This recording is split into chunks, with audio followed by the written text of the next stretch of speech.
તે સમયે શ્રીજી મહારાજ સર્વહરિભક્ત સામું જોઈને જાજીવાર વિચારી રહ્યા અને પછી એમ બોલ્યા છે, સાંભળો, વાત કરીએ છીએ જે સત્સંગી હોય તેને જ્યાંથી પોતાને સત્સંગ થયો હોય ત્યાંથી પોતાના મનનો તપાસ કરવો છે. પ્રથમના વર્ષમાં મારું મન આવું હતું ને પછી આવું હતું ને આટલી ભગવાનની વાસના હતી ને આટલી જગતની હતી, એમ વર્ષો વર્ષનો સરવાળો વિચાર્યા કરવો અને પોતાના મનમાં જેટલી જગતની વાસના બાકી રહી ગઈ હોય તેને થોડે થોડે નિરંતર ટાળવી અને એમ વિચારે નહીં ને બધી ભેગી કરે તો તે વાસના એની ટળે નહીં. જેમ વણિકને ઘેર નામું કર્યું હોય તે જો મહિનાનું નિરંતર ચૂકાવી દઈએ તો દેતા કઠણ ન પડે ને વર્ષ દાડાનું ભેગું કરીએ તો આપવું બહુ કઠણ પડે, તેમ નિરંતર વિચાર કરવો. અને મન છે તે જગતની વાસનાએ કરીને વસાણું છે. જેમ ફૂલે કરીને તિલ વસાય છે તેમ મનને ભગવાનના જે ચરિત્ર તેનું જે મહિમાએ સહિત નિત્ય સ્મરણ તે રૂપ ફૂલને વિશે વાસવું અને ભગવાનના ચરિત્ર રૂપ જાળાને વિશે મનને ગૂંચવી મેળવું ને ભગવાનના ઘાટ મનમાં કર્યા કરવા, એક શમ્યો ને બીજો કરવો, બીજો શમ્યો ને ત્રીજો કરવો, એમને એમ મનને નવરું રહેવા દેવું નહીં.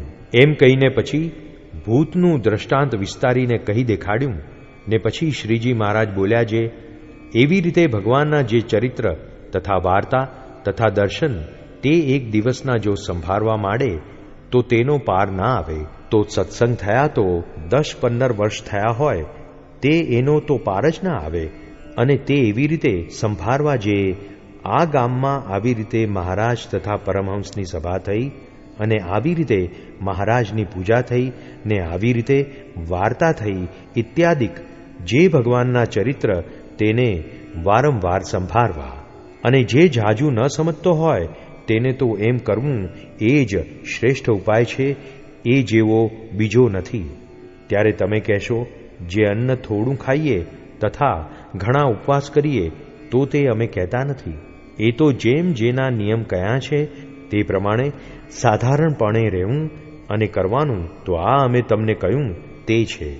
અને અમે તો એમ માન્યું છે જે મન નિર્વાસનિક જોઈએ અને દેહે કરીને ગમે તેટલી પ્રવૃત્તિ હોય અને તેનું મન જો શુદ્ધ છે તો તેનું અતિભૂંડું થાય નહીં.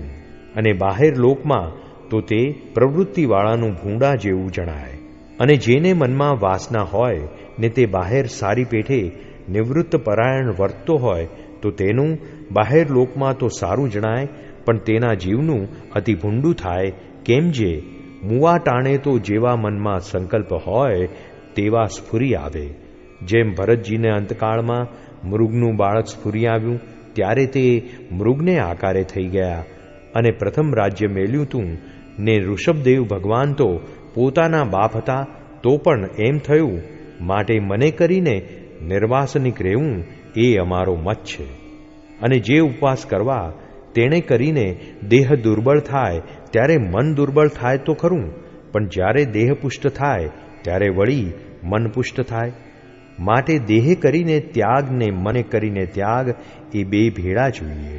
અને જેને મનમાં ભગવાનના ઘાટ થતા હોય ને જગતના ઘાટ ન થતા હોય તે આપણા સત્સંગમાં મોટેરો છે, અને એવો જે ન હોય તે નાનેરો છે. અને ગૃહસ્થ હોય તેને પણ દેહે કરીને વ્યવહાર કરવો ને મને કરીને તો ત્યાગીની પેઠે જ નિર્વાસનિક રહેવું ને ભગવાનનું ચિંતવન કરવું ને વ્યવહાર તો ભગવાનને વચને કરીને રાખવો. અને મનનો ત્યાગ સાચો ન હોય તો જનક જેવા રાજા હતા તે રાજ્ય કરતા ને મન તો મોટા યોગેશ્વરના જેવું હતું. તે માટે મને કરીને જે ત્યાગ તે જ ઠીક છે. જય સ્વામિનારાયણ દયાળુ. આપને આ વિડિયો પસંદ આવ્યો હોય તો અમારી ચેનલને સબસ્ક્રાઇબ કરો, લાઇક કરો અને દરેક સત્સંગીઓને શેર કરો.